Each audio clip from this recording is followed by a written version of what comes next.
Hey, this is Luke. Welcome to Lower It Up Podcast. Powered by Bazodi Magazine. We'll be interviewing local creators who were in and around the clock for the crop over season and beyond. Join us on this journey as we go behind the scenes of what makes crop over, crop over.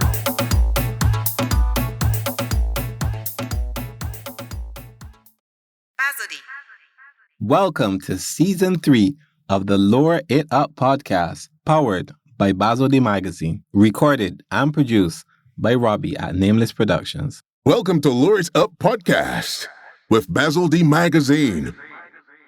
So good night. Tonight we're here with Mr. Gerston Blenman. Good night. I don't know what you want me to say. But it's good to be here, man. Good to be here. I don't even know how to describe you because you wear so many hats. It's true. Mostly, I try to live a life of leisure, to be quite honest. Some people say like some people say our profession, but we don't want to talk about that. Right, we don't need to touch on that. We aiming at the fitness tonight.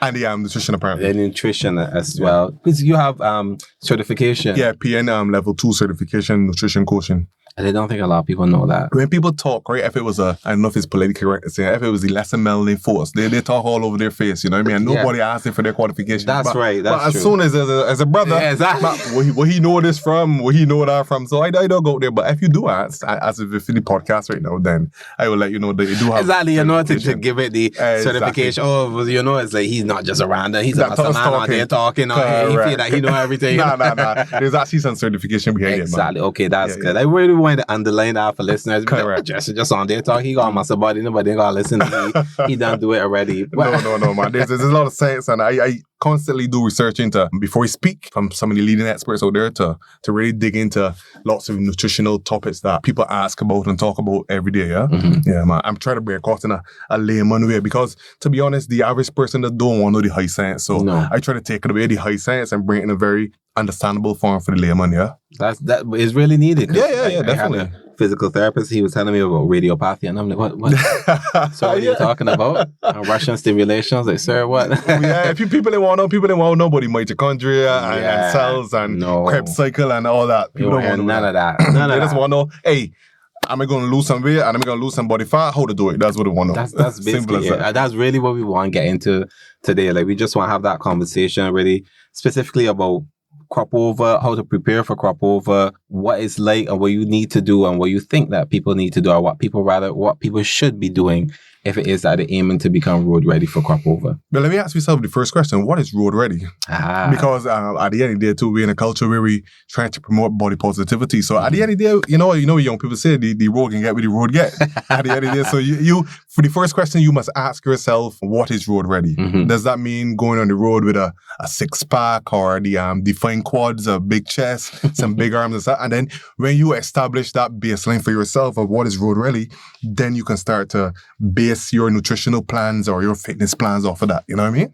So, for example, a key example is a guy might say, I want to go on the road with 8 to 10% body fat. Then, sir, you got a lot of hard work to do between now and then based on, again, genetics and stuff like that. But if you're coming from, like, say, 16% body fat and you won't get to 8, that's a lot of hard work. That will enable very strict dieting, very a protocol in terms of your fitness and what kind of exercises you're going to be doing. But it can be done, to be quite honest, because when I was looking at the dates today and the time that we have between now and crop over is roughly about 11 weeks. Mm-hmm. And you can make a lot of progress in 11 weeks once you remain strict. Mm-hmm. Yeah? If I'm being honest with you, if you want to be road ready, you should have been starting last year. Crop over. By the time crop over finished last year, you should be getting, because I'm definitely not one of those people that advocate for like the crash diet? Yeah, the crash diets and the working out for a certain period just to get road ready. Mm-hmm. But we know that a great deal of the listeners exist in that realm, right? And I don't know if you saw the tweet today,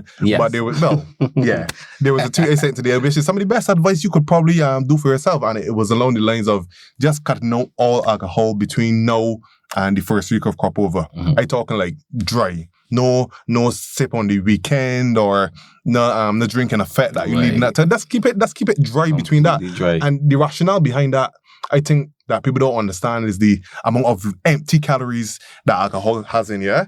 And then it's not, the average person is not going to fit and drink one drink. No, you know what I mean? It's never one. It can be a 1 and 2 drink, and then it can be a 3 drink. And then you know what happens after 1 or 2 drink? We get hungry. Yeah. And we make bad decisions. True. And then we can go eat something that highly calorie dense. Because it's probably going to be at night, and there are not going to be any good options available. Exactly my point. So to avoid all that, we just cut out alcohol one time, and you'll be surprised. And it's not even from that's just from the aesthetic point of view, right? But you'll be surprised that just by going dry for that amount of time, you change so much different health markers. So, for example, your sleep improves, your digestion improves. You know what I mean? Hormones profile changes. You start to feel better in terms of just your mood and everything. And sometimes you realize that, you know what? Did I have a dependency upon alcohol? And you start to question yourself. You understand where I'm coming from? But that's one of the first things you could probably do is cut out alcohol just for that period. You know what I mean? You find yourself with a lot of water weight too when you consume so much alcohol, and you don't want that. That's another point. Yeah, exactly. You don't want that. So the alcohol, cut that totally out. And what you want to do too is during this time too is have a strict exercise protocol. Mm-hmm. When I say strict exercise protocol, you want to be at least in the gym for 4 days a week. Mm-hmm. That's being that's a baseline level there. And you won't be doing a balance of strength and conditioning workouts. The reason why I say strength, and we always, in the fitness industry, everybody always talk about they want a toned body. What is that? Because it's toned body. Exactly. What they really mean is that they want the athletic, muscular look. Mm-hmm. You understand where I'm coming from? And to get that, you got to lift some weights. You understand where I'm coming from? And there's no long and short about that. What you do in terms of lifting weights and stuff like that, it's totally up to you. Find something you enjoy, you understand, right? Mm-hmm. But challenge yourself at least 3 times a week to some resistance training. You know what I mean? It could probably be moderate weights for two of those days, mm-hmm. and then some heavy weights. You can't get around the benefits that lifting heavy will do for you. I'm talking about in terms of just muscle development, in terms of, again, we're going back to a technical term like your mitochondria profile. Mm-hmm. By lifting weights and gaining more muscle, you activate more mitochondria in the body, and that's better able to, for example, you still want to go eat your food and stuff like that. So by having a better mitochondria profile, you're trying to put this as simple as possible. That's the key point. Exactly, but you're able now to tolerate the carbs and stuff that you want to ingest and stuff like that. So that's an advantage there to actually have a little more muscle. But from a nutritional point of view, too, one thing you can do for yourself is always be prepared. Mm-hmm. In terms of meals and stuff like that, because as you rightfully mentioned, when you don't have meals already prepared, you start to make bad decisions. Just you want something quick, like you're turning fast food, anything, and you start to make a lot of bad decisions there. Mm-hmm. So the next question is, hey, Gerston, what should I be eating? Again, there's another question which is loaded too, because you have to earn the right to play. Mm-hmm. What I mean by that is that people think that when you go straight in terms of the diet from your nutritionist, in terms of he's telling you to eat this amount of protein, this amount of carbs, and this amount of fat. They're telling you that because they're trying to put you in a calorie deficit, or they're trying to give you a certain calorie profile in order for you to reach your goals, be it that body composition or either to lose weight, whatever it may be.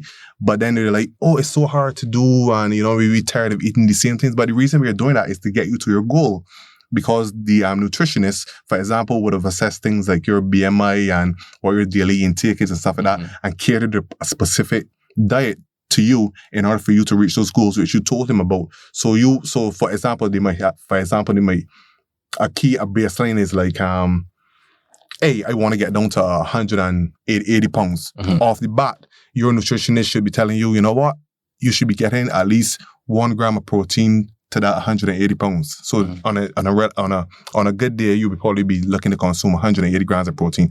Is the average person consuming 180 grams? I was just supposed to say that. that's a lot of protein. That's a lot of protein. But before I digress and say, going back to earn, you gotta earn to play. Mm-hmm. You gotta be able to be strict enough to adhere to that diet first. Before then, you get to the point where you can say, you know what, you can eyeball stuff and say, yeah, I eating this because I know it's going to work for me. You got to play that strict game. And I usually tell people that strict game is anywhere between 8 to 12 weeks to see what your body can really change and do in that period of time. You understand where I'm coming from? Because at the end of the day, too, Luke, the reality is that we live in a real world. People want to go there and have a beer. People want to go there and have a burger with their friends, eat some pizza once in a while. But in order for you to get there, you need to understand what your body does first regarding to how you eat and how your body reacts to it and stuff like that. And the long and short of it is that for a majority of us, in terms of our eating habits here in Barbados, we consume way too much calories. You understand where I'm coming from? And it's not to say it's quality calories too. Right. Majority of that is from like these same carbohydrates that we're going to talk about. The average meal comes with like 3 carbs, a piece of protein. When the reality is that you should be structuring your meals around protein. So for example, if I need to get 120 grams a day and you're going to eat 3 meals, then what do we got to do? We got to try to at least get 40 grams at each meal. You understand? Okay, so once you structure your plate of having the adequate amount of protein, then you can balance everything around there. And then after that, now it's like, so for example, I tell people, even if you don't want to go to nutrition and stuff like that, there's so many little tools online that you can use, like your palm. Get a palm size of protein. Give you anywhere between, say, 28 to 30 grams of protein for a meal. And that's good. And then after that, now, you would then structure the rest of your meal. So you structure your fats, your carbs around that meal. And to be honest, people believe that a meal isn't complete without a burger full of carbs.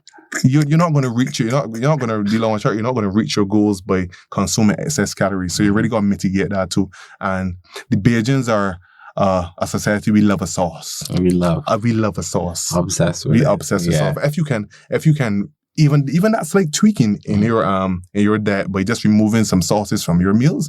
That makes a huge difference to the difference in terms of the amount of calories that you consume in a day. You understand? Like, I don't think we understand that. And the next thing, along with the sauces too, we love a sweet drink, man. Yeah. We love a sweet drink. And I always advocate for not drinking your calories, you understand? Because I don't think people understand the amount of calories that come with sugary beverages, you know? Sometimes 230 to 300 calories alone. And what's called it? People don't understand. They just say, oh, it's just a cold. Not telling people not to live, you understand where I'm coming from? But if you can eliminate, say you're having 5 Cokes a day, if you can eliminate 1 Coke and replace that water, you are now on the path now of changing your profile a little bit, then you get to 2 glasses of water as opposed to the 5 Cokes. You understand where I come from? And then just eliminate it. I'm not telling you to stop with the Coke. You understand? We're bringing out to 1 Coke a day, but at least we're replacing the other 4 Cokes now with 4 glasses of water. And it's simple tweaks like that, that makes the difference. But not to say track to what the people want to talk about in terms of just their preparation. My biggest thing is, again, the elimination of alcohol in your diet right now. I mean, as hard as that may seem to go to fats and not drink anything, you will, it's hard. It's hard. I can already hear people eyebrows raising and shoots in the mouth say, hey, I can't listen to this day, Yeah, of course. I'm not saying it just because I've done it also too, and I've seen the results that come from it. And you'll be quite impressed with what your body can do during that time. And then it's all about the diet, man. Yeah. It comes down to your diet in terms of what you're going to do between now and say a crop over there. Definitely comes down to that. Again, my recommendation is building most of your meals around protein. And then once you hit your protein targets, then you could add your fats and your carbs there. The next question is, hey, but how much carbs and how much fats? I always tell them fats come down to look at your tongue, and sometimes it depends on your goals for the average person. 1 serving of so for example, 1 a thumb size serving of fat, and that's for you exactly. Yeah, it seems a little bit. And then for carbohydrates, make a fist, and that's what you should be consuming in terms of carbohydrates. So that and the point that we should stick in here now, we're not just talking about any carbohydrates either. And we're not just talking about any protein, we're talking about quality proteins, because there are a lot of protein sources out there, and I know I could hear the folks they're talking already saying, but things are expensive, Gerston. You can't expect people to eat healthy, but again, we have so much sources. As the last time you hear somebody say they're eating some sardines. Oh yeah, no. But number one is sardines, but sardines are such an amazing source of protein. And then you got your omega-3s and omega-6s there too. It's absolutely fantastic. 2 sardines to 3 sardines in the morning already done complete you protein goal there already. You know what you sound like? What's that? You watch The Matrix? When Neo first come in the real world, the man come with a bowl of gruel. And he was like, what's this? And it's like, it's everything the body needs. Everything the body needs. You sound like that, man. And the other sources, you don't have to go to the run-of-the-mill salmon from overseas and stuff like that. We got fish there because the market is a case of if you want to dedicate your time to go do the shopping, you understand? Yeah. And that is the problem there. People don't want to dedicate the time in order to preparing these meals. Eggs. I can't overstate how great eggs are. Yeah. Eggs has always been one of those things where it's gotten a bad rep because of cholesterol from and the yolk, and there are more than enough studies to debunk that. Right, that's there are more than enough studies to debunk that. I see so many people talking about yolks and I like but that contains all this stuff. That contains all this stuff. The same vitamin B, the choline, everything that you need in your body to, again, I'm not saying go over the edge and be consuming 12 eggs a day. Right. Because if you're not active with that too, you can send that marker like your cholesterol, yeah? You definitely want to get quality sources. Chicken, again, I know the chicken is expensive, but you can you don't necessarily need to go for the breast sometimes. Legs sometimes cut up, chop up and stuff like that. Tuna. There's bougie people on this podcast. None of that. Peas and stuff like that. Exactly. All those are good sources of protein. You understand where I'm coming from? Where you want to get where it is that you want to go, you have to sometimes make sacrifices. Of course. And nothing in life that is worthwhile is going to come easy. That's the long and short of it. We touched somewhat on the nutritional aspect. We didn't get to touch on sleep too as well. I mean, come on. The reality is that you could be taking all the best supplements in the world, the most expensive supplements, the ones that are recommended by all the professionals. But if your sleep is not on par, then all of that is for nil. Trust me on that. Because I don't think people understand the importance of that recovery period, yeah? And it's not only that recovery period, but it's quality sleep too, yeah? People just don't get it. People don't understand the importance of sleep and what an important part it plays in your diet. Correct, exactly. And not only that too, I mean, it comes from everything, like the majority of your growth hormone, right? In terms of, so for example, most guys, they want to get big, yeah, and muscles and stuff like that. You know when majority of your growth hormone is secreted? When you're sleeping. When you're sleeping, exactly. It's not secreted when you're doing the 10 reps. Exactly. That's not having nothing is happening there. You're rapping out. Exactly, nothing is happening there. But in order to get the gains from those reps, you need in order to have quality sleep. So I always tell people, a quick way to think about quality sleep is to work backwards. You understand where I'm coming from? So work backwards from your morning routine. That may include like having like me, for example, I'm a habitual coffee drinker, yeah? So I'm not going to have coffee after 12 o'clock or even near 10 o'clock because I know that it's going to affect the quality sleep at night. You understand? Yeah. It's 10 o'clock in the morning? I'm not going to, exactly. You should technically be cutting off your coffee intake if you plan to get to bed at 9 o'clock at night, around 6, 7 o'clock in the morning. That's the reality. Yeah, coffee has a half-life, something called a half-life. So basically, it's telling your system at least 12 hours later in the day.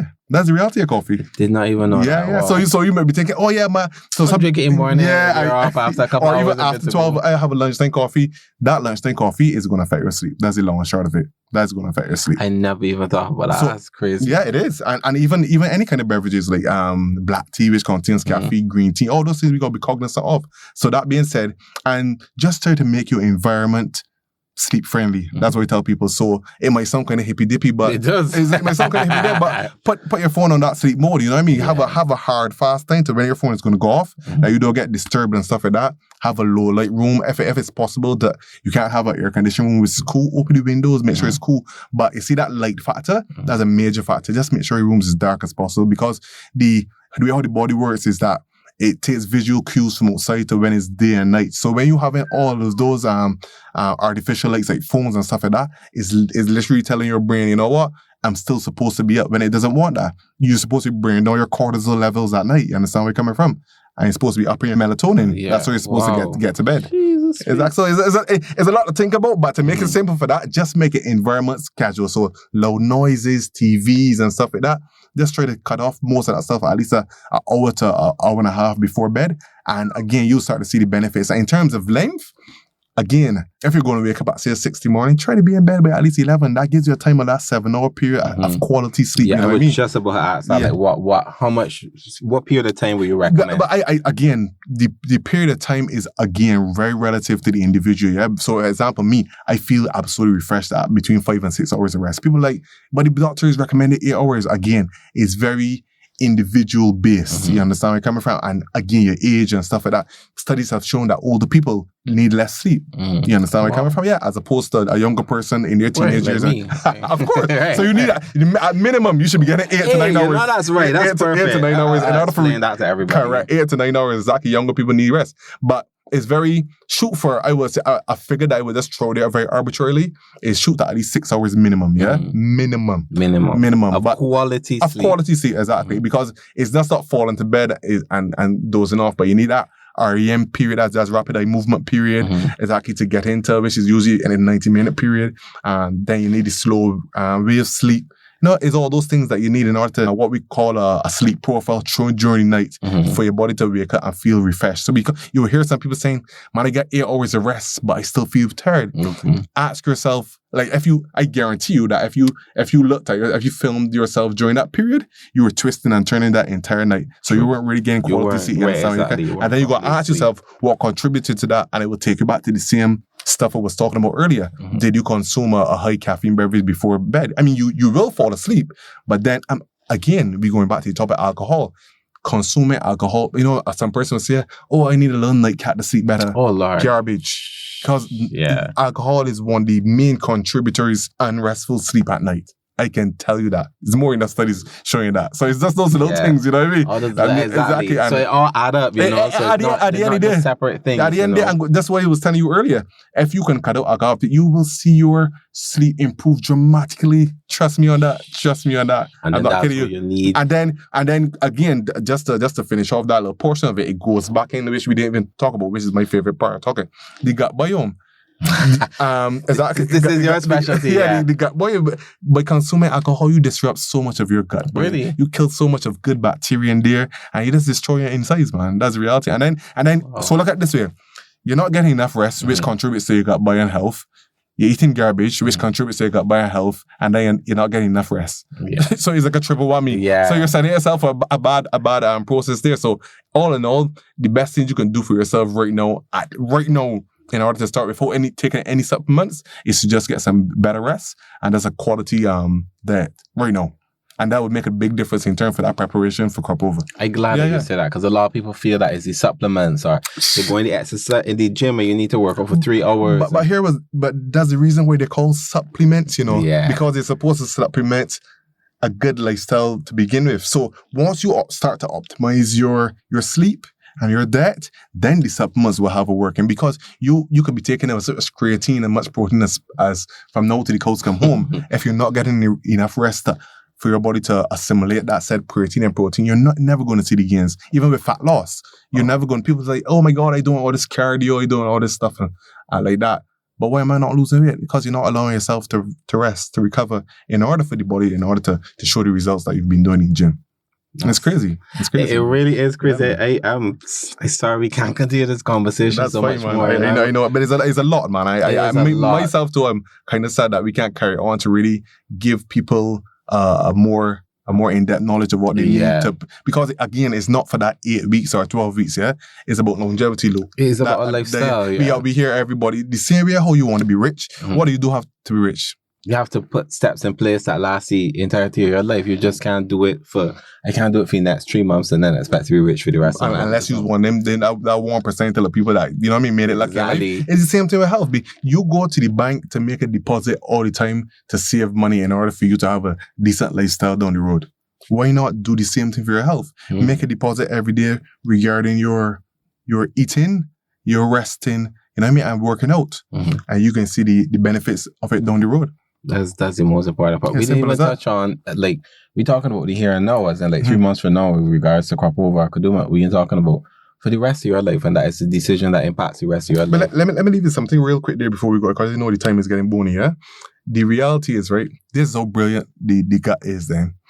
And this is why yo-yo diets don't work. There are the bacteria in your gut, right, can, even when you go on a diet and you eliminate certain foods and stuff like that, the bacteria in your gut is so smart, right, that it can lie dormant for that 3-month period, right, and say, okay, you're changing your diet upon we, and you're making, no, this is how it works. Right. You're making the progress in terms of, you get lean and stuff like that. But then you know what people do? They go on binge and stuff right afterwards, instead of just changing their lifestyle and that one time. And so the gut bacteria, this is what we're accustomed to. Right. And then they start to populate again.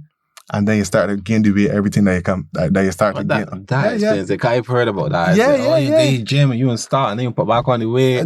It all has to do with your gut, my friend. All has to do with your gut. Gut bacteria is a very smart thing. That's how the universe made us, you understand? It's very smart, you understand? So in order for you to change that actual profile, that's really lifestyle change comes in terms of your entire diet. It's something that you can't do for a period of time. You got to be doing it every single day, working on your gut health. Constant all the time. Gerston, retire well, boy. I really must thank you for imparting this knowledge. Who would have thought, 20 years ago, you'll be out here, imparting this proper knowledge, jumping about on stages. But again, that's what's helped me continue to jump out on stages. No, you understand? I mean, granted, I probably don't want to be doing it, but again, at the end of the day too, it's not just about jumping around on stages, but it's trying to maintain a healthy lifestyle in your 20s, your 30s, your 40s. Last bit of gem here I can leave here too. people believe that aging is a death sentence.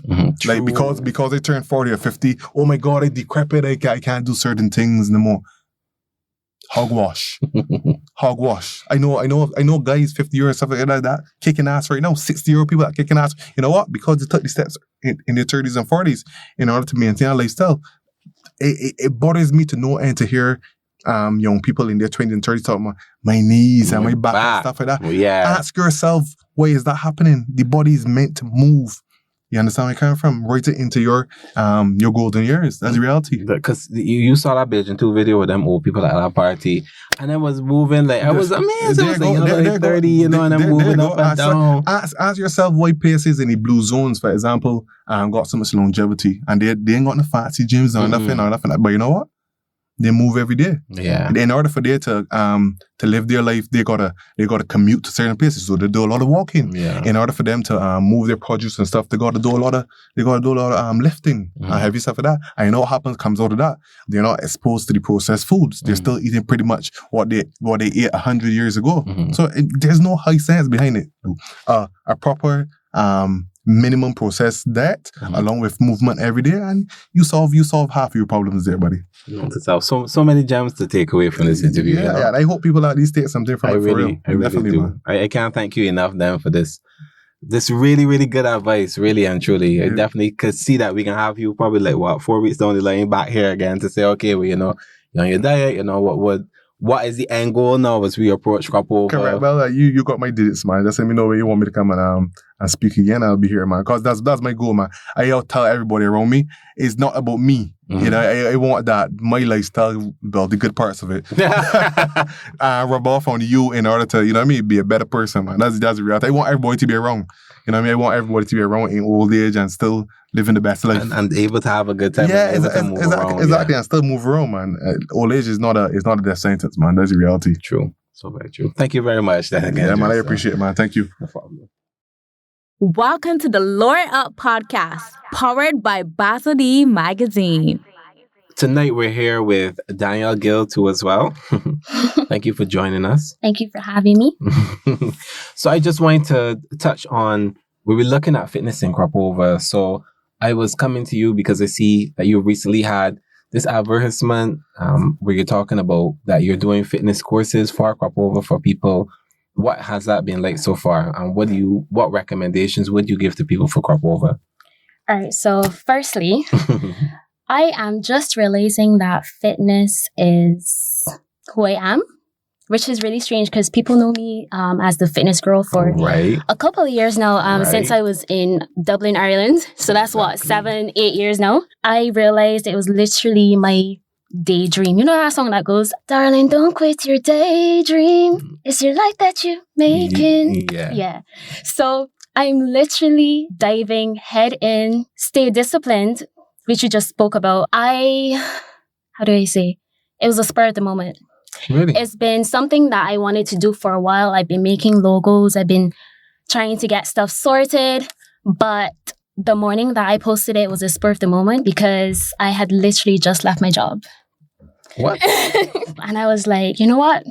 I'm just going to go for it. And honestly, it was not even supposed to start out as giving fitness courses or training people or anything like that. The Disciplined is supposed to be a sports apparel catered to persons in Barbados.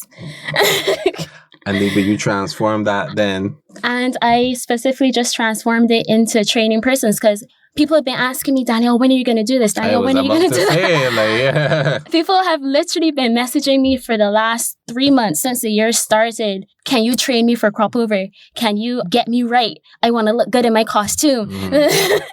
And yeah, that morning I posted was literally, all right, let's do this. Yeah. And diving off into that. Yeah, because I mean, you have the body that I know that most women would want. Like, this is the crop over body. This is the fitness body. This is the band launch body. All of that. But you know, like, I don't see it. What?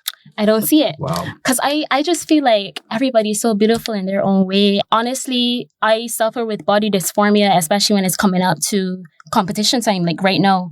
I just think I'm the boniest person out there with the leanest muscle and I look like a square. You remind me, I used to have a friend who, and he was saying something very similar, like, and I wasn't really getting it until he posted like a cartoon with like a muscular man standing in front of a mirror, and all he was seeing was a skinny man. That's literally all they see. Yeah, that's... So when persons say, oh, like, your body goals, you're this, you're that, I mean, really? Because I think that you have the perfect body as well. And why aren't you seeing it? Like... Ooh, that's good. I like that. But no, yeah, truly, I could see how people look at you and be like, she's everything I want to be, or at least she knows the steps to put me on the right path of where it is I should be. Yeah, honestly, and knowing the steps are from, as I said, years of just doing it.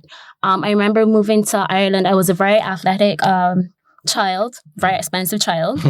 Did probably like maybe 6 different sports, including cheerleading and football, track. Anything you name it, I was there. The only thing I didn't play was hockey because my mom was scared I'd break my shin. But I see. you know, after moving to Ireland and literally not having anything to do while I was studying, I was like, let me join the gym. Mm-hmm. And it's there where I learned most of the things that I do now. I've taken the ACSM course and really just being hands-on. Actually, when I came back from Ireland, I remember my first job in Barbados was a personal trainer at Genesis Gym. So this is basically then a continuation of those types of steps. Then. But I didn't realize that this is what I wanted. To do, yeah. I didn't realize that I wanted to be this involved in people's transformations. I didn't realize that I wanted to be this involved with how people see themselves positively. Mm-hmm. Yeah. But I do like that you have that undergirding. It seems kind of unconscious, but in that the bodies are like, they're already good where they are. So it's not like you're looking at somebody and say, man, you damn, you look bad, they're going to transform you. You already saying, but you're good. I see that you're good. However, I do understand where it is that you want to go and I can help you along that pathway. Yeah, like I understand where you want to go. I understand where you want to be. I understand where you don't want to be. Mm-hmm. And I think that's something a lot of trainers don't try to understand about their clients here as well. They just say, I'm a trainer.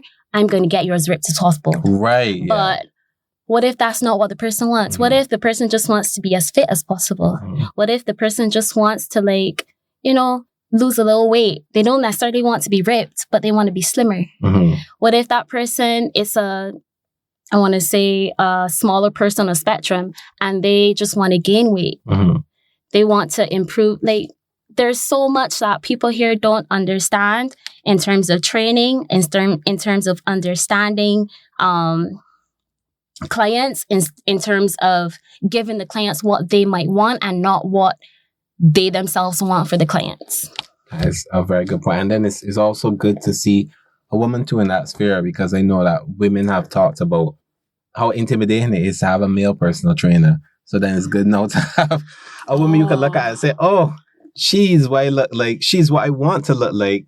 She's a woman just like me. Let me go to her because she'll know. Most definitely, because I know a lot of women out there who say sometimes the men, they do not understand what a woman's body goes mm-hmm. through, especially if you're going through your cycle. If you are a woman who suffers, with anorexia, depression, anything like that, there's certain males out there who don't understand or sometimes choose not to understand mm-hmm.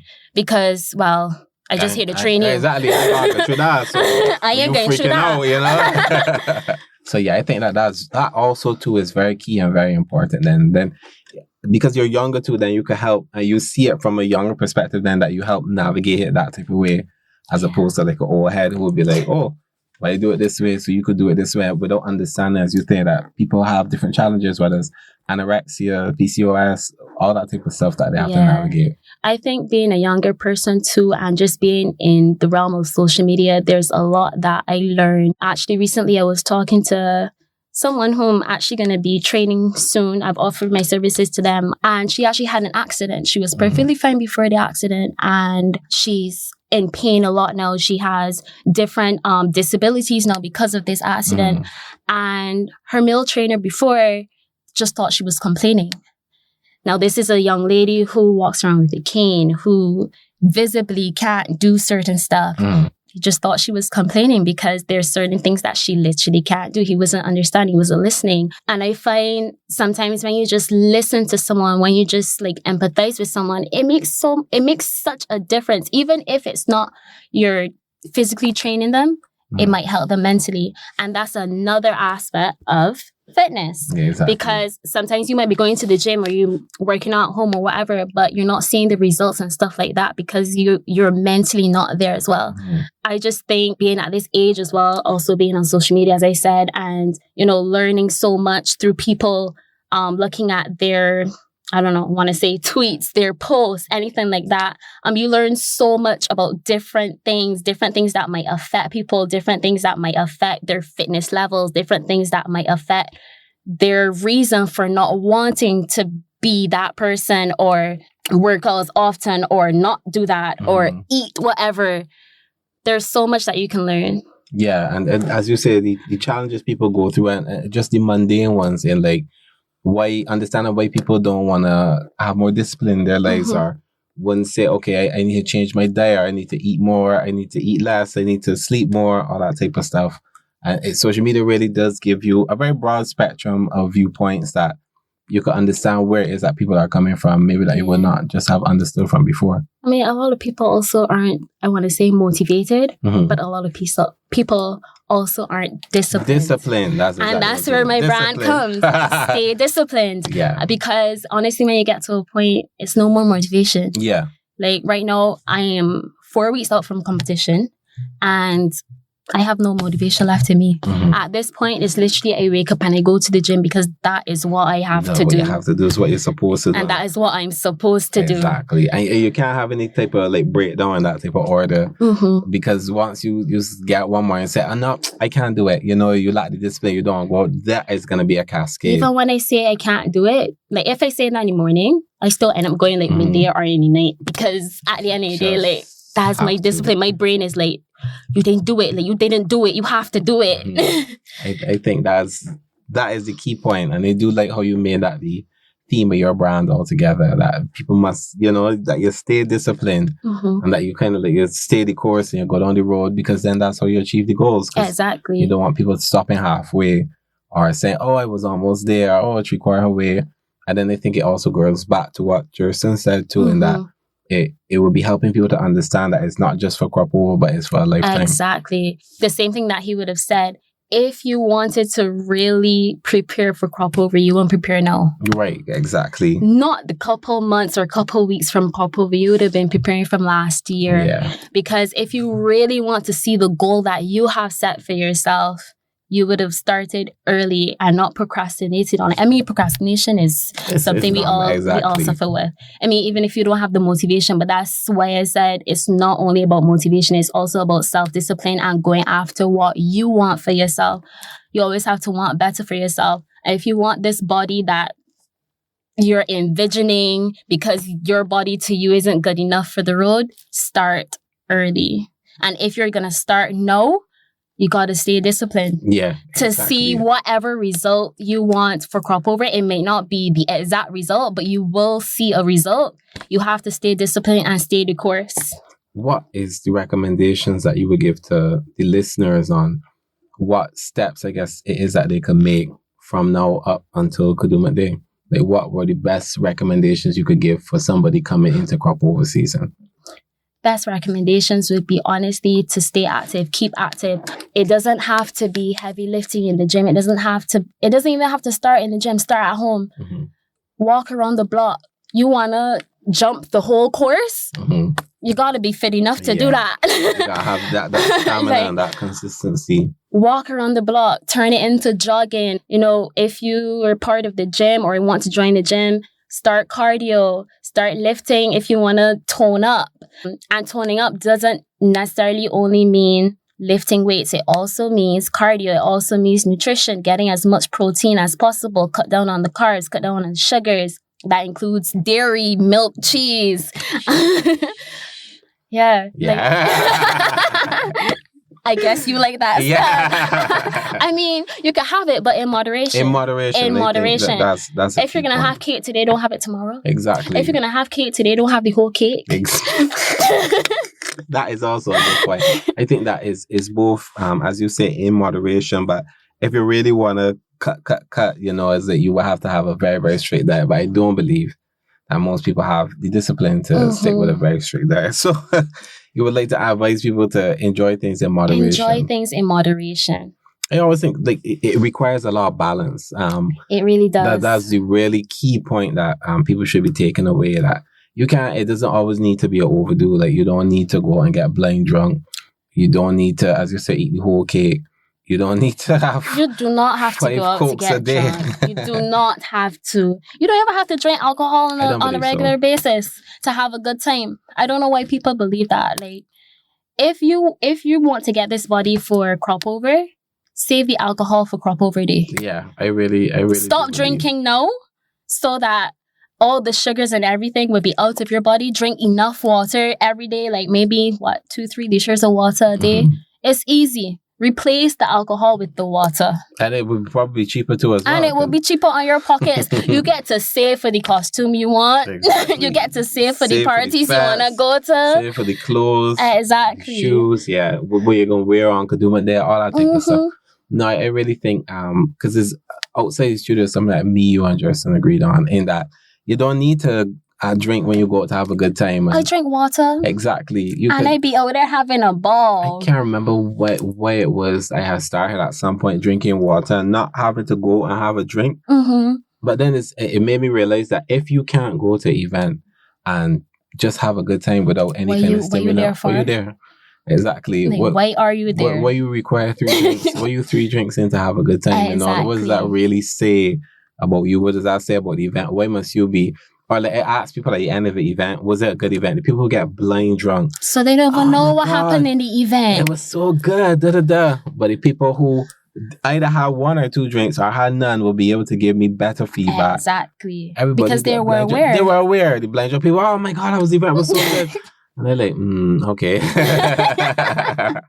Was it so good or are you so good? Exactly. I get ripped out. I was like, there we go. You know, so that's how you could tell. So I really think that is very much a key point. But for those who can't stay super strict with their diets, I believe that comment about moderation really everything in moderation is very, very, very key.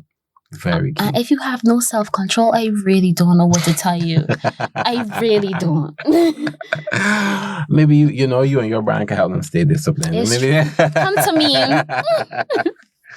And you were telling me too as well that you do some work with some brands too as well with regards to supplements. So I'm actually an ambassador for 7Cs under Stanfield Scott. I'm also an ambassador for Syntrax Proteins under Bright & Stokes Limited. And then as well as the Fit Stop for all of their supplements. Okay, a real fitness influence. Yeah. And people ask me why you take so many supplements. But honestly, is that once you're living a healthy lifestyle, the supplements are there to supplement you. Like they're there to help. And as a bodybuilder, oh goodness, where do I start? As a bodybuilder, under Bikini Fitness, which is the smallest category in physique, my calories are quite low. So I take maybe 1,200 calories in a day. Which ain't really nothing. Ain't really nothing. I out here surviving on air. I hungry right now. But honestly, taking my creatine as well as working out, that helps so much. Amino acid, taking my metabolic supplements all the way down to my amino acids. This is what helps to give me my energy, helps to supplement what I don't get in my daily intake of calories. And also helps with sleep. Exactly. Because I don't sleep. What? You like Gerston, I need 5 hours? Yes. Oh, wow. I cannot go over 5 hours of sleep. I take my hat off to y'all. I am extremely exhausted when I wake up. I take my hat off to y'all. I really am quite impressed by that. Us young people need lots of sleep. So 8 hours. Oh, young people. I forgot you're in your 20s. That's right. 27. So no. I mean, that must make you pretty efficient. Have a whole day to do a whole set of stuff. Exactly. I have a whole day to do exactly what I need to do and what I want to do at the same time. And I do like what you said about supplements in that it is not supposed to be the foundation. It's just supposed to add on to literally add on. It's already there. Like, it's supposed to carry you to that level and make sure that you reach the goals it is that you looking to achieve. And surviving. That is really it. So let me know where people can find you and stay disciplined online. So my personal Instagram, where you see everything I do from a day-to-day basis in terms of bodybuilding and fitness, is at its_Danielle Gill, ITS_DANIELLEGILL. And Stay Disciplined is it's ITS_stay disciplined. As I said, it was originally supposed to start out as an apparel brand, and not just gym attire, but actually gym accessories, because I find it so hard to find gym accessories here in Barbados. And the ladies are going to be disappointed because I'm actually going to be bringing out the menswear first, because the men are always complaining that they cannot find stuff here in Barbados, even from our local brands. Super hard to find this stuff. Like, you only find like one or two. I think there was only one I saw recently on Instagram, but that was about it. There are 2 local brands here I actually work with that I love.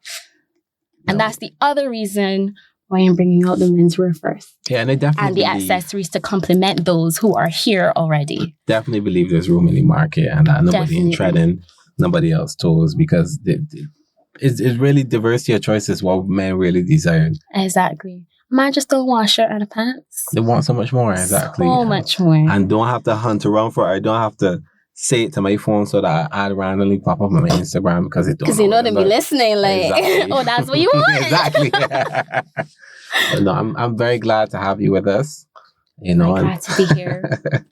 But it's very good, and I'm glad to see you chart on the way that you taking your fitness, you're going into competitions, and how you evolve, and being able to watch you, like, how you started off with it, and then come on. I was like, oh wow, she's a real super fitness really girl. Feel like I'm being myself these days, and I love that. Yeah, I love that. I absolutely love that for you. Thank you. So thank you very much for joining us. Thank you for having me. Yeah, it was a blast. Yeah. Thank you for listening to our podcast.